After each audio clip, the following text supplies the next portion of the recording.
फडणवीस दिल्लीला गेल्यास सीएम पदासाठी शिंदेशिवाय पर्याय नाही असं वक्तव्य बच्चू कडूंनी केलं। तर राज्यामध्ये चंद्रशेखर बावनकुळे मुख्यमंत्री होतील अशी राजकीय भविष्यवाणी राऊतांनी केली आहे।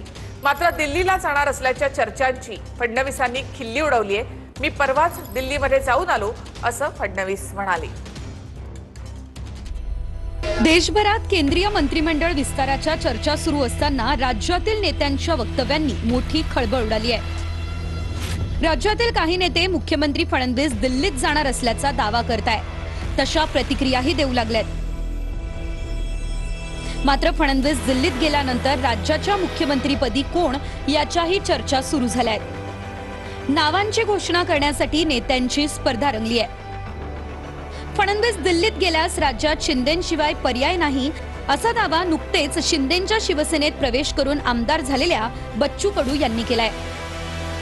मात्र भाजप आमदार प्रवीण दरेकर यांनी बच्चू कडूंवर टीका करत त्यांना शांत राहण्याचा सल्ला दिलाय। दिल्लीत जर गेलं तर महाराष्ट्राचं अधिक चित्र बदलण्याची शक्यता आहे। ज्या पद्धतीने त्यांनी महाराष्ट्रात काम केलं या पद्धतीने त्यांनी पावलं टाकावी अशी अपेक्षा आहे सामान्य लोकांची आहे। महाराष्ट्रात कोण? एकनाथजी शिंदेशिवाय पर्याय नाही। की केंद्रीय भाजपचं नेतृत्व असा निर्णय घेईन असं वाटतं तुम्हाला? घ्यायला पाहिजे, कारण एवढा मोठा उठाव जो केला तो उठाव झाला नसता तर कदाचित ती सत्ता पलटली नसती। सत्ता पलटली नसती तर आज सत्ता भाजपाची दिसली नसती। मला वाटतं बच्चू कडू यांनी बचकंडी वक्तव्य करू नयेत। उठाव केला नसता तर आता जर तर केलं तर नुसता उठाव करून भारतीय जनता पार्टी सोबत नसती तर, त्यामुळे मला वाटतं कारण नसताना वाद उभा करू नये। कडू मुख्यमंत्री पदासाठी शिंदेच्या नावावर दावा ठोकत असताना संजय राऊतांनी शिंदे आणि गिरीश महाजन यांचा उल्लेख करत टीका केली आहे। एकनाथ शिंदे परत मुख्यमंत्री होणार नाही, अजिबात होणार नाही। गिरीश महाजन यांचा रेकॉर्ड अत्यंत खराब आहे, अत्यंत खराब आहे। चालेल, सगळे अधिकार मला वाटतं राऊताला दिलेले आमच्या पक्षाचे। दिल्लीच्या आमच्या नेत्यांनी त्यांना अधिकार दिलेले दिसत आहेत की कोण मुख्यमंत्री करायचं कोणाला करायचं नाही, कोणाचं रेकॉर्ड काय आहे। मला वाटतं राऊत सगळं बघतायत आता सध्या देशाचा कारभार। दुसरीकडे संजय राऊतांनी मुख्यमंत्री पदासाठी बावनकुळेंचं नाव घेऊन एकच खळबळ उडवून दिली आहे। विदर्भातले चंद्रशेखर बावनकुळे हे देवेंद्र फडणवीस यांच्यानंतर मुख्यमंत्री पदासाठी योग्य नेते मला नेहमी दिसतात। सगळ्यांशी संवाद ठेवणारे, सांभाळून घेणारे। खरं तर आज राज्यामध्ये अत्यंत आमचे अष्टपैलू कर्तृत्वाचे नेते देवेंद्र फडणवीसजी मुख्यमंत्री आहेत। राज्याला देवेंद्र फडणवीसजी मुख्यमंत्री राहावे ही 14 कोटी जनतेची भावना आहे। आणि मी तुम्हाला जाणीवपूर्वक सांगेल, या राज्यामध्ये 2034 पर्यंत देवेंद्रजी फडणवीसच मुख्यमंत्री राहणार आहे। मुख्यमंत्री पदाबाबत चर्चा रंगत असताना प्रत्येक नेता आपल्या सोयीनुसार नेत्यांची नावं पुढे करत असल्याचं दिसतंय।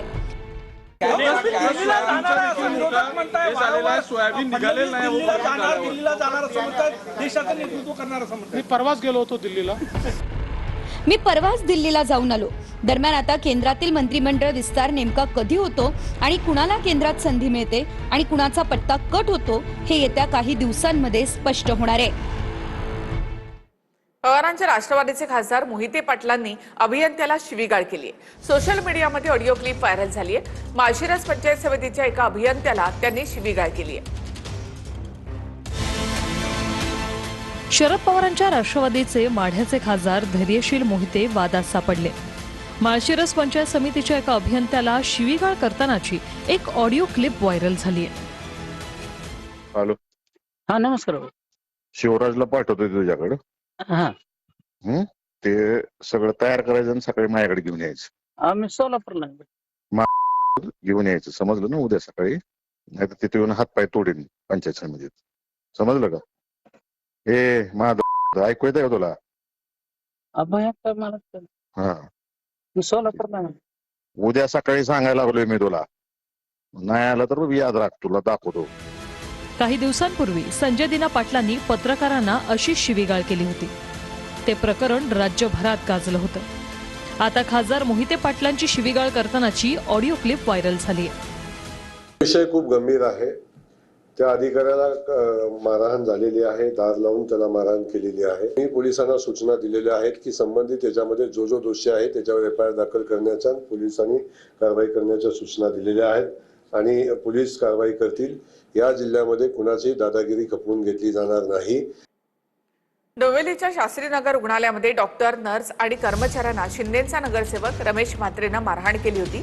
काका मला मारू नका, डॉक्टर सृष्टी झोपेतही किंचाळत असते असं त्यांच्या वडिलांनी म्हटलेलं आहे. मुलीची अवस्था सांगताना डॉक्टर वडिलांचा कंठही दाटून आला. डोंबिवलीच्या शास्त्रीनगर रुग्णालयामधील महिला डॉक्टर आणि नर्सला शिंदेच्या शिवसेनेचा नगरसेवक रमेश म्हात्रेनं मारहाण आणि शिवीगाळ केली होती. या घटनेमुळे रुग्णालयातील महिला डॉक्टर आणि नर्सेसला मानसिक धक्का बसला. या घटनेमुळे डॉक्टर सृष्टी यांना धक्का बसल्याची माहिती डॉक्टर महेंद्र बाविस्कर यांनी दिली आहे. काका मला मारू नका असं डॉक्टर सृष्टी झोपेतही किंचाळते असं डॉक्टर महेंद्र बाविस्कर यांनी TV9 मराठीशी बोलताना सांगितलंय. गोरगरिबांची सेवा करता यावी म्हणून मुलीनं वाडिया रुग्णालय सोडून शास्त्रीनगर रुग्णालयामध्ये काम सुरू केलं, पण तिच्या वाट्याला मारहाण आली अशी खंत तिच्या वडिलांनी व्यक्त केली आहे. डॉक्टरांवर हल्ला करणाऱ्यांना राजकीय संरक्षण न देता कठोर शिक्षा करावी आणि सरकारी रुग्णालयातील डॉक्टरांना सुरक्षा द्यावी अशी मागणी सृष्टीच्या वडिलांनी केली आहे. दरम्यान दादागिरी करणाऱ्या रमेश म्हात्रेला कोर्टानं 13 जुलैपर्यंत पोलीस कोठडी सुनावली आहे. त्याचं नगरसेवक पद रद्द करावं अशी मागणी राजकीय वर्तुळासह आरोग्य क्षेत्रातील कर्मचारीही करतायत. डॉक्टर सृष्टी बाविस्कर ही घाटी हॉस्पिटल औरंगाबादमध्ये गव्हर्नमेंट हॉस्पिटलमध्ये काम केलं. तिथं पण त्यांनी गोरगरिबांच्या सेवेचा विडा उचलला होता आणि त्यामार्फत ती सेवा देत होती आणि तीच इच्छा तिला कल्याण डोंबिवलीच्या लोकांना देण्याची होती. पण त्यामध्ये असा प्रकार घडल्यामुळे ती सध्या घाबरलेल्या परिस्थितीत आहे, दहशतीमध्ये आहे. तिची मेंटल कंडिशन खूप खराब आहे. तर तिची कंडिशन अशी आहे की तिला आत्ता पण झोपेमध्ये ते असं स्वप्न पडल्यासारखं होतं. ते झोपेत उठते, मारतायत मला मारू नका, स्टाफला मारू नका असे बोलत असते. आणि कारण तिच्या मनावर थोडा परिणाम झालेला आहे या मारपिटीचा. तिने फर्स्ट टाइम असं बघितलं की शासकीय रुग्णालयामध्ये गुंड घुसतात आणि मारतात. पिंपरी चिंचवडमध्ये मोशी कचरा डेपो जवळची इमारत दुर्घटनेमध्ये 6 जणांचा आतापर्यंत मृत्यू झालाय. अजूनही 3 जण ढिगाऱ्याखाली असून त्यांना बाहेर काढण्याचं काम सुरू आहे. आतापर्यंत 14 जणांना बाहेर काढण्यात यश आलंय. उपमुख्यमंत्री सुनेत्रा पवारांनी घटनास्थळी भेट देत अडकलेल्यांच्या नातेवाईकांशी संवाद साधलेला आहे.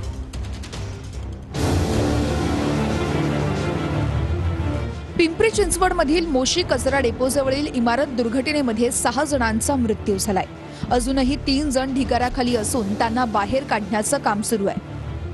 कचऱ्याच्या ढिगाऱ्याखाली सापडलेल्या इमारतीतून आतापर्यंत 14 जणांना बाहेर काढण्यात आलंय. बचाव कार्य सुरू असताना ढिगाऱ्याखाली अडकलेल्यांचे नातेवाईक आक्रमक झालेत. डेड बॉडी सुद्धा नातेवाईकाला कल्पना देता मागच्या मागे लोक आज 4 दिवस झाले तोपाशी बसले. म्हणजे इथं प्रशासनाने यांना काहीच मदत केली नाही. फक्त हा देखावा चाललाय आणि इथं देखावा चालल्यामुळे सगळे चालले. त्यांना याची काळजी नाही.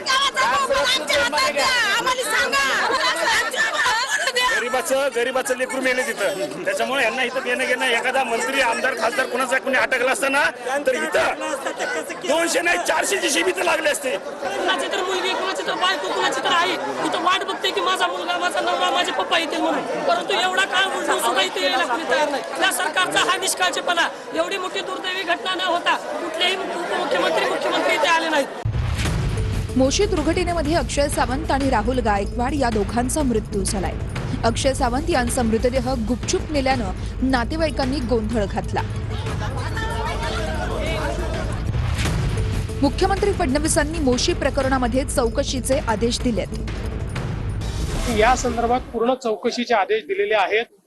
पहिलं आपलं काम हे त्या ठिकाणी लोक बाहेर काढणं किंवा तिथली रिलीफचं वर्क ही आपली पहिली प्रायोरिटी होती. ती प्रायोरिटी आता संपते. शासनाच्या वतीने माननीय मुख्यमंत्री महोदयांनी 5 लाख रुपये जाहीर केलेले आहेत. महापालिकेने 10 लाख रुपये जाहीर केले आहेत आणि कंपनीने रुपये 25 लाख जाहीर केले आहेत. 25 लाखाव्यतिरिक्त कंपनी त्या व्यक्तीच्या घरातील एकाला नोकरी देणार आहेत. त्याचप्रमाणे जर लहान मुलं असतील तर त्यांचं पूर्ण शिक्षण हे कंपनी करणार आहे. अंधेरी स्थानकामध्ये मराठी भाषेच्या मुद्द्यावरून वाद झाला. मराठी बोलण्यास सांगितल्यामुळे टीसीने प्रवाशाला कोंडून ठेवल्याचा आरोप केला जातोय. तासभर या प्रवाशाला आरपीएफ कार्यालयामध्ये कोंडल्याचा आरोप करण्यात आलेला आहे. प्रवाशावरच सरकारी कामात अडथळा आणल्याचा गुन्हा दाखल करण्याची प्रक्रिया सुरू आहे असाही आरोप केला जातोय. तर प्रवाशाला विनाकारण त्रास दिल्याचा दावा मराठी एकीकरण समितीनं केलाय. माझ्या स्टाफला तुम्ही सगळ्यांसमोर एवढी हिंमत असेल ना, चला माझ्या बरोबर, तुम्हाला नॉलेज देतो. चला उठा, क्रिएटिंग न्यूज चला जाऊ काम रोकते इनका भाषा का मैं पूरा कर देता हूं. तुमच्या आम्ही तुम्हाला मराठीत भाषा तुम्ही या सेवेसाठी दिली आहे. तुमच्याशी बोलायला चला कोणाकडे मोबाईल मधलं व्हॉट्सअप का हिंदी मध्ये ते सांगा मला. ते विषय नाही. तुम्ही महाराष्ट्र राज्यात तुम्ही काम करताय, आम्हाला मराठीत भाषा पाहिजे, मराठीत सेवा द्या. कोणाशी काय बोलायचं, आम्ही फक्त मराठीत सेवा मागतो तुम्हाला. सेवा तो बोलला का नाही देत? नाही बोलत ना तो, तेच तर नाही बोलत होता तर तुम्ही माझ्याकडे बोलायचं. तुम्हाला तेच म्हणलं. म्हणजे आपल्याकडे रेल्वेमध्ये हत्या होते तेव्हा यांना कोणाला पकडायची हे होत नाही, परंतु एक आपला सामान्य माणूस त्याला 2 तास इथे पकडून आणतात लगेच. काय मागणी केली आहे? व्हॅलिड पास आहे, व्हॅलिड तिकीट आहे, फक्त मराठीची मागणी केली. अमराठी टीसी कडे यू शुड स्पीक मराठी. तर तिकडे एक तो मराठी नावाचाच कोणी सावंत नावाचा टीसी येतो, याला धमकी देतो तुमच्यावर गुन्हे नोंद करू. बेकायदेशीर 2 तास डिटेन केलं साहेब. मला ठाण्यावर न्यावं लागलं. त्याच्यावरती गुन्हा नोंद करा साहेब. माझी आंदोलनाची भूमिका आहे.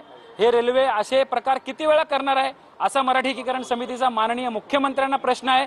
या रेल्वेचा मुजोरपणा माजोरडेपणा आपण किती वेळा सहन करायचा आहे? म्हणजे मराठीची मागणी स्थानिकांनी करायची नाही हा कुठला प्रकार आहे? आणि मराठीची मागणी करणं हा गुन्हा कधीपासून झाला? या रेल्वेच्या टीसीने सरकारी कामात अडथळा आला म्हणून एक सामान्य प्रवाशाला इथे डांबून ठेवलं. त्याच्या घरच्याला माहित नाही, परिवाराला माहित नाही. जर एखाद्याकडे मोबाईल नाही आहे, त्याचा कोणाशी संपर्क नाही आहे, त्या माणसाने करायचं काय? म्हणजे या रेल्वेने अयोध्येमधील श्रीराम मंदिरामध्ये देणगी मोजणाऱ्या 23 कर्मचाऱ्यांनी एकाच वेळी राजीनामे दिले.